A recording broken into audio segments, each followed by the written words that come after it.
بہترین نبی پاک نے غریبی کو عزت دی. حضرت عبد الرحمن ابن عوف کہتے ہیں میرا ایک دن دل کیا تھا کہ یہ دولتیں چلی جائیں میں غریب ہو جاؤں. حالانکہ امیروں کا کبھی غریب ہونے کو دل میرا کیا تھا کہ کس طرح. فرمانے لگے ایک غریب صحابی حضرت سعد انصاری نبی کریم کی بارگاہ میں ملنے کے لیے آئے. انہوں نے جب نبی پاک کے سامنے ہاتھ کیے نا ملانے کے لیے, قربان جائیں, انہوں نے ہاتھ پیچھے کرنا چاہا پر میرے نبی نے ان کا ہاتھ تھام لیا. حضور نے زور سے پکڑ لیا. انہوں نے ایک دفعہ چاہا, پھر اصل میں آپ سمجھے نہیں نا میں کیا کہہ گیا ہوں, یعنی حضور نے ہاتھ تھام لیا, یعنی نبی کریم نے ان کا اپنے دست مبارک سے ہاتھ پکڑ لیا. صحابی خاموش ہو گئے. حضور نے پھر ان کا ہاتھ کھولا, فرمایا یہ کیا ہے؟ تو وہ رو پڑے, عرض کرنے لگے حضور بچے زیادہ ہیں, مزدور آدمی ہوں, پھاوڑے کے ساتھ کدال کے ساتھ کئی کے ساتھ کام کرتے ہیں. یا رسول اللہ یہ نا چھالے پڑ گئے میرے ہاتھوں پہ. حضرت عبد الرحمن ابن عوف کہتے ہیں کائنات نے, دھرتی نے وہ نظارہ بھی دیکھا کہ جس رسول کے قدم چومنے کے لیے جبریل جھکے, اس محبوب نے مزدور کا ہاتھ چومنا شروع کر دیا. فرماتے ہیں غریبی کو وہ عزت ملی کہ میرا بھی دل کرتا تھا غریب ہو جاؤں, دل کرتا تھا. یہ کس نے ذروں کو اٹھایا اور صحرا کر دی, یہ کس نے قطروں کو ملایا اور دریا کر دیا, یہ کس کی حکمت نے یتیموں کو کیا در یتیم اور غلاموں کو دنیا بھر کا مولا کر دیا. ہم نا اصل میں عزت نہیں دے پائے. ہم نے وہ جو سٹیٹس کا فرق رکھا ہوا ہے نا, اس نے تباہی کر دی. نبی کریم کا انقلاب یہ ہے کہ, اور حضور نے نا ایک اور بات بھی ذہن میں رکھی, نبی پاک صلی اللہ علیہ وسلم نے لوگوں کو بتایا کہ گناہ ہوتا ہے. کیمرے لگانے سے گناہ نہیں ختم ہوتے, کیمرے لگانے سے گناہ نہیں ختم ہوتے, چوکیاں بنانے سے نہیں ختم ہوتے. گناہ تب ختم ہوتے ہیں جب احساس پیدا ہو جائے کہ یہ چیز غلط. میرے معاشرے میں گالی کو لوگ گناہ ہی نہیں سمجھتے. بالکل یہ تو کوئی جرم ہی نہیں, حالانکہ حضور صلی اللہ علیہ وسلم نے فرمایا مومن کو گالی دینا اعلانیہ فسق ہے. جو کسی مومن کو گالی دیتا ہے وہ اعلانیہ اللہ کی نافرمانی کرتا. اب یہ کوئی گناہ ہی نہیں. اب 2 3 5 لطیفے جھوٹے سنا جانا یہ گناہ ہی کوئی نہیں. اور نبی پاک نے فرمایا مومن بزدل ہو سکتا ہے, کنجوس ہو سکتا ہے, پر میرا مومن جھوٹ نہیں بولتا. آپ سمجھے بات کو. ہمارے ہاں یہ معیار بن گیا کہ ہم نے گناہ کو گناہ نہیں سمجھا. نبی کریم نے نا انقلاب یہ برپا کیا کہ دلوں کے اندر سے نا میل کچیل نکال کے احساس پیدا کر دیا کہ گناہ ہوتا ہے. احساس, جب آپ کو احساس پیدا ہو جائے نا کہ مجھ سے, آپ یقین کریں مطلب موٹر سائیکل والے کو پجارو والا جب ٹکر مار دیتا ہے نا تو وہ گر جاتا ہے. تو وہ چونکہ پجاروں میں بیٹھے ہوتا ہے تو وہ الماری کھول کے یا شیشہ نیچے کر کے تو وہ اس کو کہتا ہے کہ اٹھ جا, کیا ہو گیا, مطلب تو دھیان سے نہیں چل رہا. موٹر سائیکل والوں نے تو خرید لی ہے یہ روڈ, چونکہ وہ پجاروں پہ ہے, لہذا وہ غلطی بھی کرے تو پھر بھی وہ تسلیم کرنے کو تیار ہے. ایسے نہ ہو تو عقل بھی تو نہیں نہ ہوتی. جدے کر دانے او دے کملے بھی سیانے.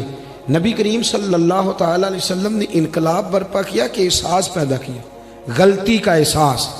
بخاری میں حدیث ہے, حضرت ابو ہریرہ رضی اللہ تعالیٰ عنہ, حضرت انس بن مالک رضی اللہ تعالیٰ عنہ حدیث کے راوی ہیں. کہتے ہیں غامدیہ قبیلے کی ایک بی بی آئی حضور کی بارگاہ میں.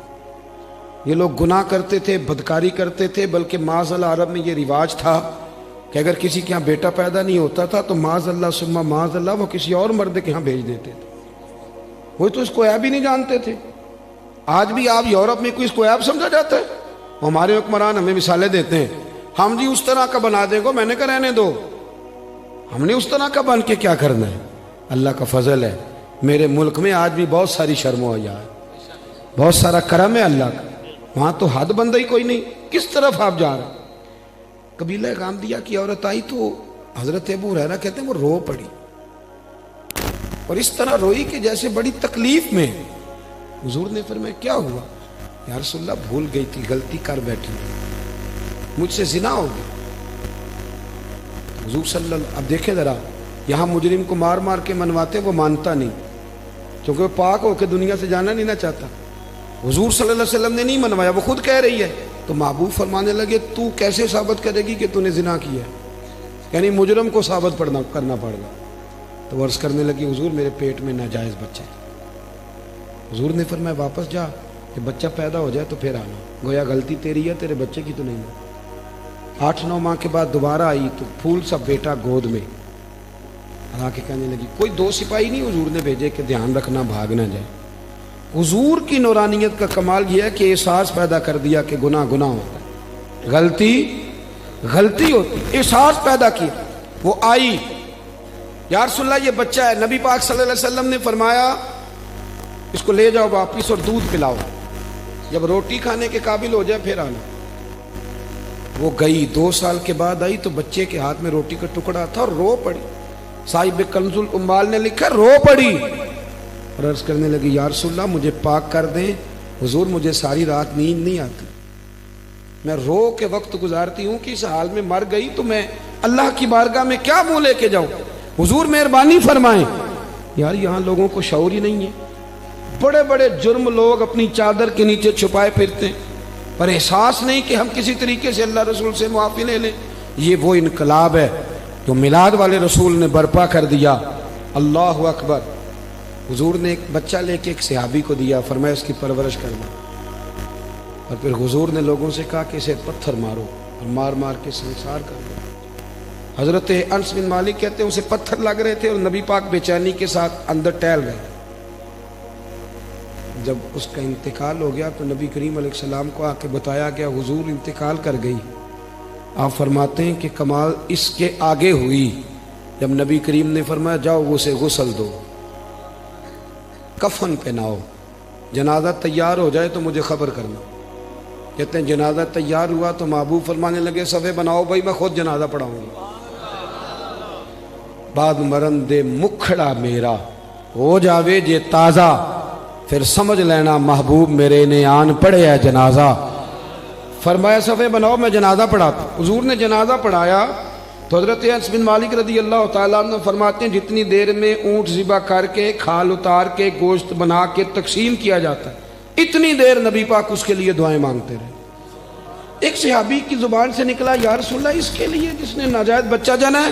حضور فرمانے لگے خاموش ہو جا، تو نے اس کا گناہ دیکھا ہے، اس کی توبہ نہیں دیکھی، اس کا احساس نہیں دیکھا، اس کے آنسو نہیں دیکھے؟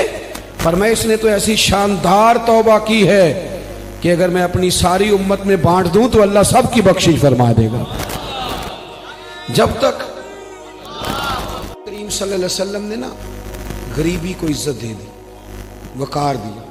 دوسرا نبی کریم صلی اللہ تعالی وسلم نے لوگوں کے دلوں میں احساس گناہ پیدا کیا، وہ سمجھ گئے یہ غلطی ہے اور ہمیں توبہ کرنی، سمجھ گئے غلطی ہے۔ ہمارے ہاں جب تک یہ احساس نہیں پیدا ہوتا کہ میں غلطی کر رہا ہوں، بہت سارے لوگ آ کے کہتے پیر صاحب مجھے یاد تو نہیں کبھی کسی کا برا چاہا ہو، یاد تو نہیں کبھی کوئی ایسا کام ہے کہ ابھی تم تو بڑا ولی اللہ بنا، اتنا بڑا دعویٰ کر گیا کہ تو نے کبھی سوچا بھی نہیں غلطی کا، تو پھر مطلب یہاں آنے کا کیا معنی تھا؟ ہمارے بہت سارے دعوے، میرے سمیت آپ کسی کو چھیڑیں وہ کہے گا ایک دنیا میں بندہ ٹھیک ہے جو میں خود ہوں، اس کے علاوہ کوئی ٹھیک ہے۔ بلکہ بہت سارے لوگ تو کہتے ہیں جی میں چھوٹا تھا تو ابا جی کام نہیں کرتے تھے، بڑا ہوا تو بھائی نہیں کرتے، اور زیادہ بڑا ہوا تو بچے نہیں کرتے، یعنی ثابت کرنا چاہ رہے ہیں کہ ابے کو بھی روٹی میں نہیں کھلائی، میں نہیں پالا ہے۔ یعنی اپنے حق میں دلائل ہر وقت اپنے حق میں دلائل دینا بھی کوئی بات ہے بھائی؟ اپنے اندر اپنی غلطیوں کا احساس پیدا کر۔ تیسری بات میرے نبی کریم صلی اللہ علیہ وسلم نے نا رشتوں کے اندر رشتوں کا احساس پیدا کیا۔ رشتے پہلے بھی تھے پر ان کا احساس، میلاد سے پہلے بھی رشتے تھے پر رشتوں کا احساس موجود۔ حضرت طارق بن عبداللہ رضی اللہ تعالیٰ عنہ فرماتے ہیں کہ میں حضور صلی اللہ علیہ وسلم کے اعلان نبوت سے پہلے ایک دفعہ مکے آیا تھا تو میں نے ایک شخص کو دیکھا ایک بوڑھی عورت کے گلے میں رسی ڈال کے کھینچ کے لے جا رہا ہے۔ میں نے اس سے پوچھا کہ کیوں اس بوڑھی کو تکلیف دے رہے ہو؟ تو کہنے لگا تو ہٹ جا، تو کون ہوتا ہے؟ میں نے کہا یہ کون ہے بوڑھی؟ کہنے لگا میری ماں ہے، گلے میں رسی ڈال کے کھینچ رہی، کہہ رہا بوڑھی ہو گئی ہے کسی کام کی نہیں رہی، منڈی میں بیچنے جا رہا ہوں۔ میں آج جب یہ ہم بات بیان کرتے ہیں تو ہمیں حیرت ہوتی ہے کہ نہیں؟ بولیے، یہ آپ چلے جائیں صرف 7-8 گھنٹے کی فلائٹ ہے، یورپ میں پہنچے، جا کے دیکھ لیں بچہ 18 سال کا ہوتا ہے تو ابے کو فارغ نہیں کر دیتا، وہ آج بھی کوئی احساس رہتا ہے؟ باقی کوئی ایسی ٹینشن ہو، اس پر سیمینار ہوتا ہو، اور ماں باپ بچوں کو نکال دیتے, کہتے بھی تیری 18 سال عمر ہوگی, اب تو نکل جا کے اپنا کچھ سوچ. اس کو ہمارے ہاں حیرت سے اس لیے دیکھا جاتا ہے کہ ہم میلاد والے رسول کے ماننے والے ہیں.